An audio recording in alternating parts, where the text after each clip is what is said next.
Some neighborhoods have a rhythm. Mine had a dictator. Linda Thompson wasn't just another HOA board member. She was a force of nature, a tornado of bureaucracy wrapped in a designer pantsuit and armed with a clipboard that seemed to be her primary weapon of mass intimidation. I'd lived on Maple Grove Drive for 7 years, and in that time, I'd watched her transform our once peaceful suburban street into her personal fiefdom. My Jeep Wrangler wasn't just a vehicle. It was my sanctuary, my weekend escape machine, my rebellious blue statement against the cookie-cutter conformity that Linda so desperately tried to enforce. I'd saved for 3 years to buy her. Yes, my Jeep is a her, and anyone who's truly loved a vehicle will understand that. She was a 2018 model, lifted just enough to make Linda's perfectly manicured eyebrows twitch with disapproval, painted a shade of blue that could only be described as "look at me electric." The first time Linda had tried to file a complaint about my Jeep was 2 summers ago. Apparently, the slight mud splatter from a weekend camping trip violated some obscure HOA regulation about maintaining vehicle cleanliness.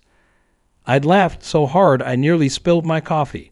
The complaint came with a 7-page document detailing the exact shade of dirt that was considered acceptable and the precise cleaning protocols I should follow.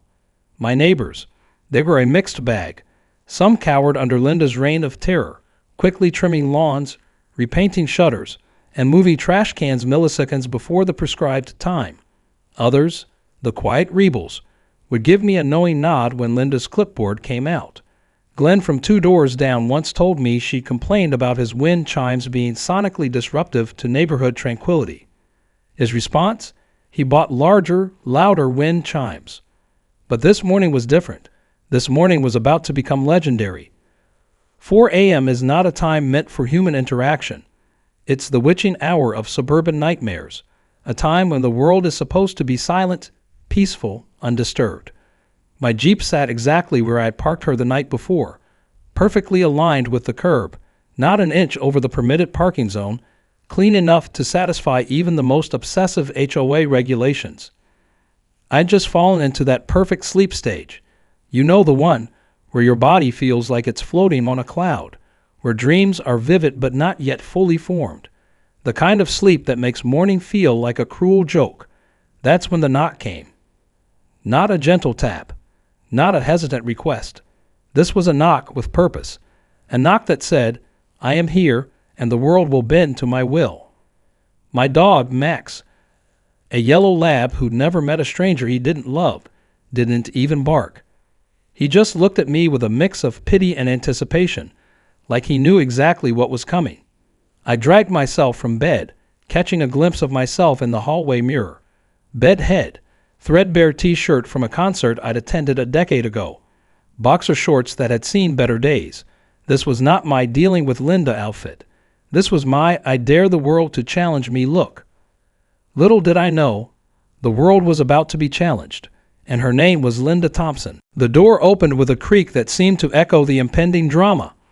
Linda Thompson stood there like she was auditioning for the role of suburban overlord supreme, a performance she'd been perfecting for years. Her outfit was a strategic weapon, full professional makeup at 4 a.m. A blazer so crisp it could have cut through steel. Those pearl earrings, they probably cost more than my monthly car payment.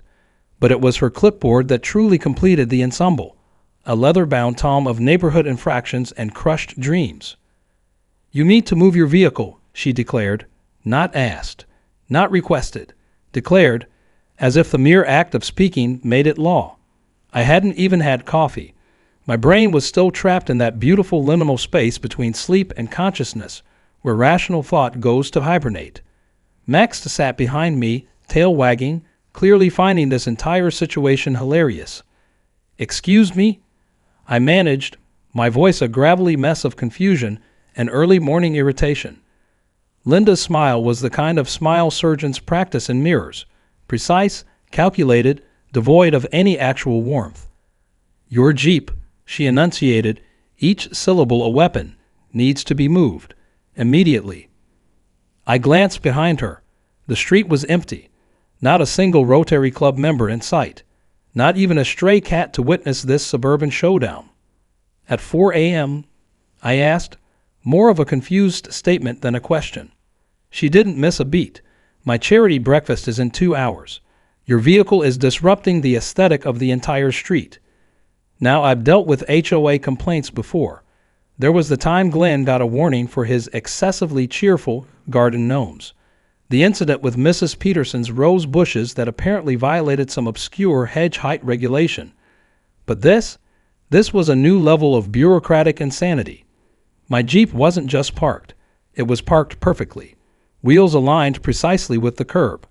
Not a centimeter over the designated parking zone. Clean enough that Linda could probably eat her fancy charity breakfast off its hood if she wanted to. Let me get this straight, I said, leaning against the doorframe.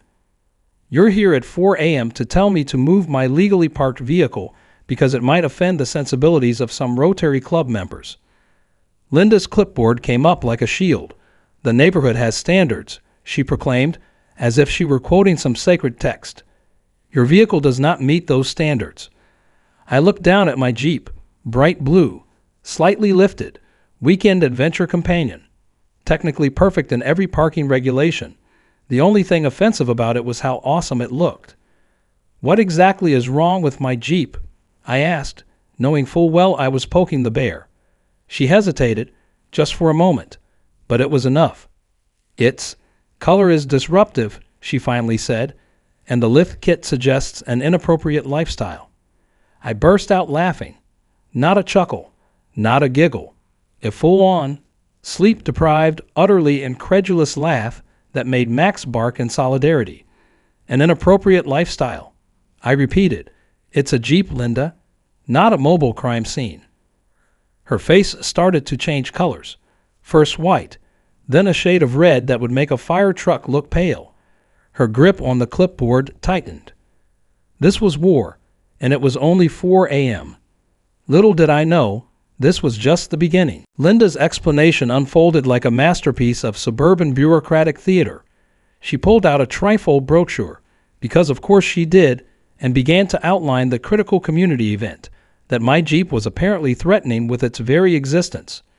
The Rotary Club's annual charity breakfast is not just an event, she began, her voice taking on that particular tone reserved for people who believe they're doing the Lord's work. It's a cornerstone of community engagement. I blinked twice. The clock behind me read 4:17 a.m. My coffee maker sat untouched. Max, my ever-loyal lab, had already returned to his dog bed, clearly done with this morning's drama. Let me get this straight, I said, pulling my ratty bathrobe a little tighter. You're here at an hour when most civilized humans are asleep, demanding I move my Jeep because of a charity breakfast. Linda's clipboard came up like a shield. Not just any charity breakfast.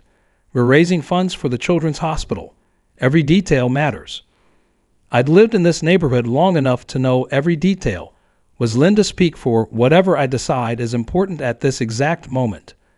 The Rotary Club had been a Linda Thompson production for years. I'd seen the photos, perfectly arranged tables, Martha Stewart level centerpieces, and Linda front and center looking like she'd single-handedly solved world hunger.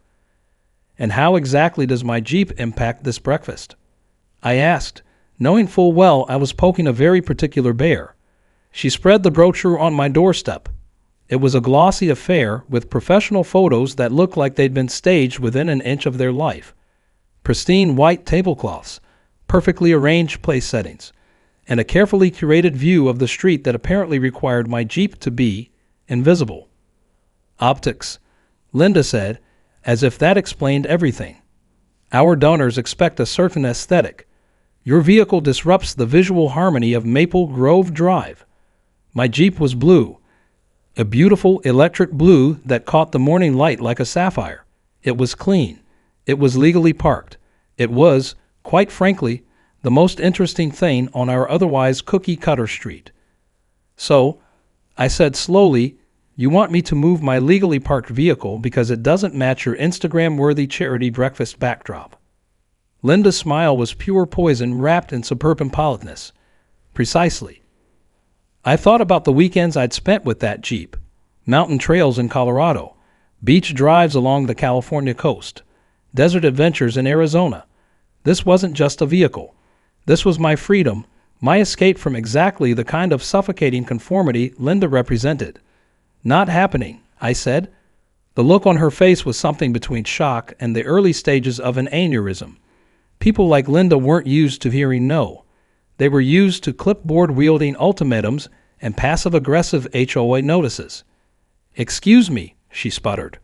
I crossed my arms. "You heard me. My Jeep stays exactly where it is." Little did I know, this was the moment that would transform a simple parking dispute into a suburban legend.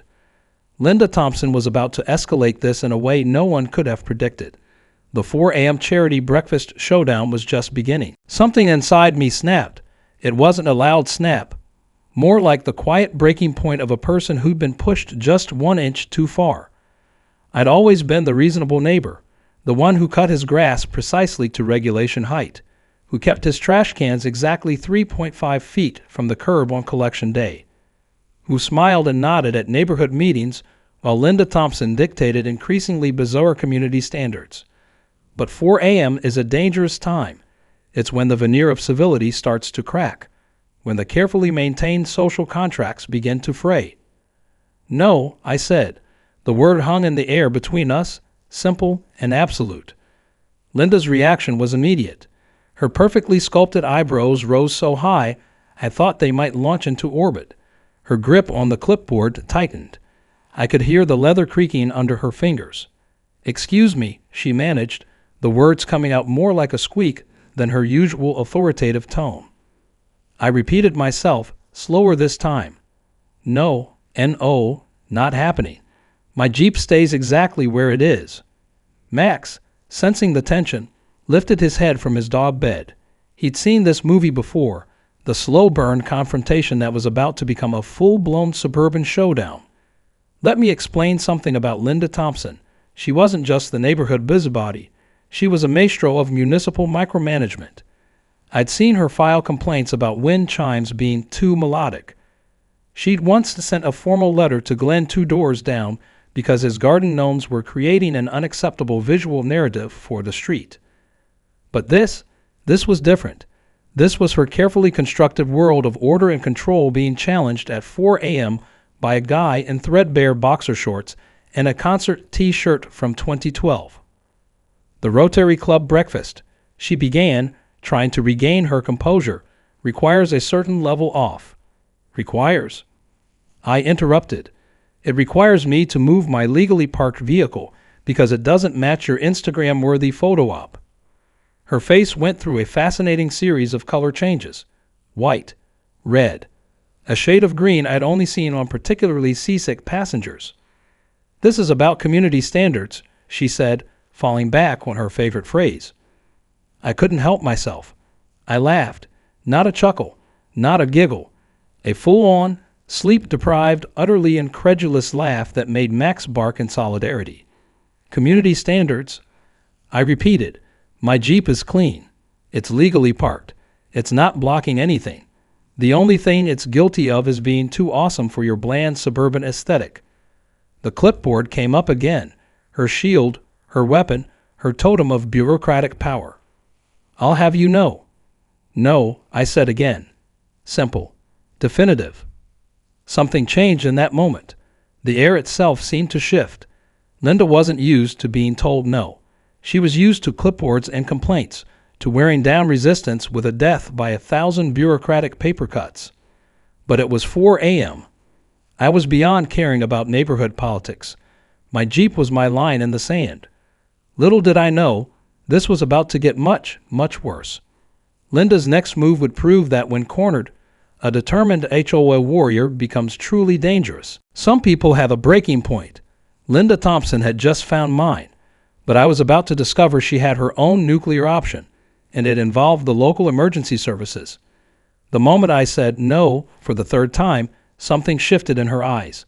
It wasn't anger anymore. It was something worse. Calculation. The kind of look a chess master gets when plotting a move 3 turns ahead. She pulled out her phone. Not to take a picture. Not to send an email to the HOA board. No, Linda Thompson was about to do something so monumentally ridiculous that it would become neighborhood legend. She dialed 911. I watched, half expecting someone to jump out with a candid camera sign. But this was no joke. Linda Thompson was reporting a vehicular emergency at 4:30 in the morning. "I'd like to report a property obstruction," she said, her voice dripping with artificial urgency. "There's a vehicle illegally parked, creating a serious safety hazard." The dispatcher's pause was legendary. I could almost hear the unspoken, "Are you serious?" in the silence. Max, my dog, looked up from his bed with the kind of judgmental expression that said he knew exactly how ridiculous this was. He'd seen Linda's antics before, the clipboard-wielding crusades, the passive-aggressive HOA notices that seemed to appear in mailboxes like bad magic. I leaned against the doorframe, watching this performance unfold. My bathrobe was open, my morning hair was a disaster, and I was pretty sure I had morning breath that could strip paint. But Linda, she was in full performance mode. "It's blocking emergency access," she continued, her voice rising. "My charity event could be compromised. This is a serious situation. Let me be clear. My Jeep was parked perfectly, not just legally, but mathematically precisely. If you pulled out a laser level and measuring tape, you couldn't have parked it more correctly. The street was wider than a school bus, with plenty of room for fire trucks, ambulances, or Linda's imaginary emergency vehicles." The dispatcher asked for details. Linda began her performance, a masterclass in suburban drama that would have won an Oscar if Most Ridiculous Morning Complaint was a category.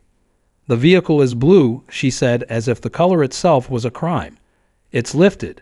It's threatening the aesthetic of our entire neighborhood." I couldn't help myself.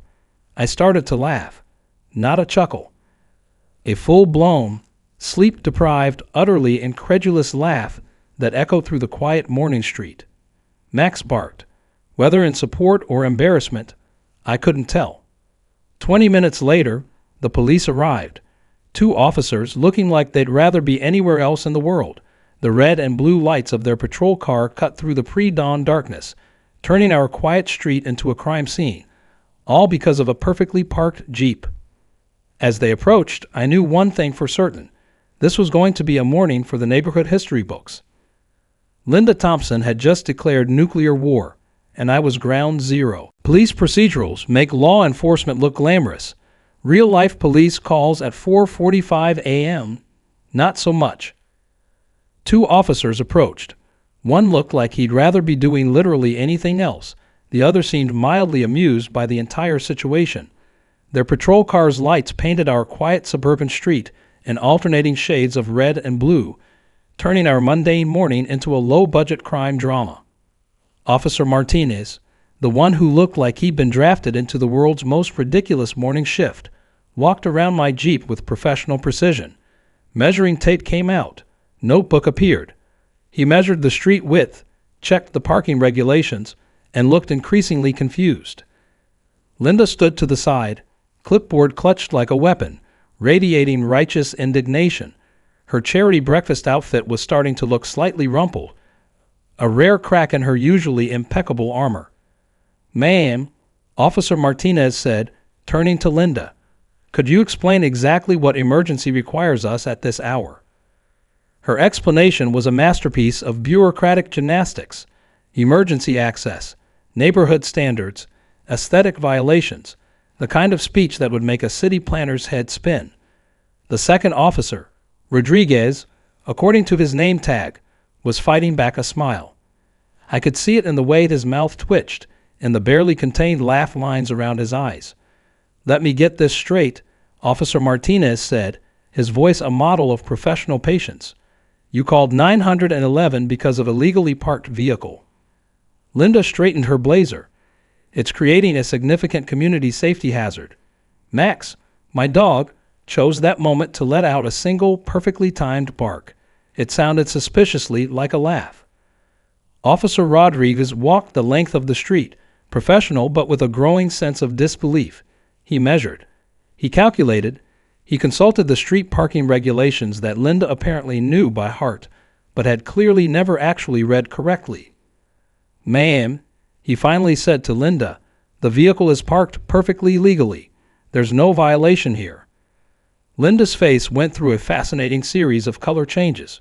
First white, then a shade of red that would make a tomato look pale, then an odd greenish hue that suggested imminent implosion. "But my charity breakfast," she sputtered. Officer Martinez looked like he was using every ounce of professional training to maintain his composure.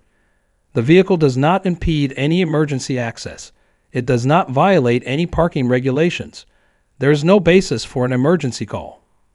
I stood there in my ratty bathrobe, morning hair a disaster, watching this suburban showdown unfold. Max sat beside me, tail wagging, clearly finding the entire situation hilarious. Linda opened her mouth to protest, closed it, opened it again. "We'll be filing a report," she finally managed, her voice a mix of desperation and defeat.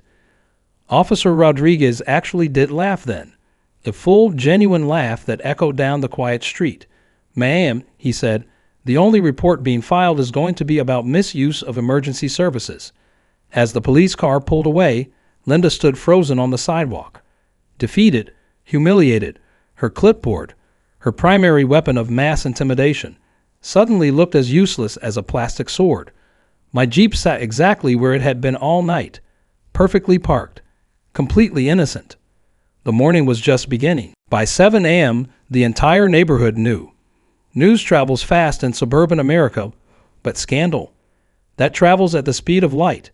My Jeep, my beautiful, perfectly parked blue Jeep, had become the unlikely hero of Maple Grove Drive.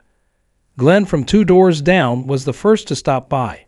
He brought coffee, real coffee, the kind that could wake the dead and solve international conflicts. "I heard about the 911 call," he said, settling into my kitchen. "That's a new low, even for Linda." Glenn had his own Linda Thompson war stories. There was the infamous wind chime incident, the garden gnome complaint, the time she tried to regulate the exact shade of white allowed for exterior house paint. But calling the police over a parked Jeep? This was next-level suburban warfare. My phone started buzzing. Text messages, emails, neighborhood group chat notifications that were blowing up faster than a viral TikTok. "Is it true?" One message read, "Did Linda really call 911 about your Jeep?" Mrs. Peterson from the corner house, who had previously been terrorized by Linda's clipboard-wielding HOA crusades, dropped by with a homemade apple pie. "Consider this a medal of honor," she said, winking. The neighborhood was changing. What had started as a ridiculous 4 a.m. confrontation was transforming into something bigger. A rebellion. A stand against the kind of petty bureaucratic tyranny that had been suffocating our street for years. By noon, my driveway looked like a support group meeting. Neighbors I'd only ever exchanged quick waves with were now sharing their Linda Thompson horror stories. "She complained about my son's basketball hoop," said Mark from across the street. "Said it was creating an unsightly recreational zone." "My wind chimes," Glenn chimed in. Apparently, they were sonically disruptive to neighborhood tranquility. One by one, they shared their stories, each more ridiculous than the last. Linda had been collecting violations like some people collect stamps, meticulously, obsessively, with a level of dedication that would be impressive if it weren't so absurd. My Jeep sat in the driveway, a blue beacon of resistance. It was more than just a vehicle now. It was a symbol, a line in the sand, proof that sometimes you just have to stand your ground. The neighborhood group chat became a war room. Screenshots were shared. Linda's previous HOA complaints were dissected. People who had previously been silent were now speaking up, sharing their own experiences of bureaucratic overreach. "We should start a file," Mark suggested. "Document everything." By late afternoon, a plan was forming. Not a vengeful plan, not an angry plan, but a systematic, documented approach to pushing back against the kind of neighborhood micromanagement that had gone unchecked for too long. My phone continued to buzz. Local news was sniffing around. A reporter from the community paper called, asking for an interview. "This is about more than just a Jeep," I told her. "This is about community, about respect, about not letting one person's clipboard dictate everyone's lives." Max watched all of this with the kind of canine amusement that suggested he'd known exactly how this would play out all along. The suburban revolution had begun, and it all started with a perfectly parked Jeep at 4 a.m. 2 weeks later, everything changed. The HOA meeting became legendary. Not just a typical bureaucratic gathering, but a full-blown neighborhood reckoning. I walked in with my folder of evidence, Max's leash in one hand, because moral support comes in many forms, and sometimes it's furry and has 4 legs. Linda sat at the front of the room, clipboard clutched like a life preserver. But something was different. The usual swagger was gone. The confident posture had been replaced by a nervous fidget that spoke volumes. The room was packed. I'd never seen so many neighbors at an HOA meeting. Glenn was there, Mrs. Peterson, Mark with his basketball-loving son, even the quiet couple from the end of the street who I'd barely seen before. We'd like to discuss a recent incident. The HOA president began, his voice carefully neutral. I knew what was coming. The 911 call. The Jeep. The entire ridiculous saga that had turned our quiet street into a suburban battleground. What happened next was nothing short of a neighborhood uprising. One by one, neighbors started sharing their stories, not just about the Jeep, but about years of Linda's micromanagement, the wind chime complaints, the garden regulations, the color-coded trash can directives. It was like a dam had burst. She tried to find me for having a hammock, Glenn said, producing a folder of his own. A hammock.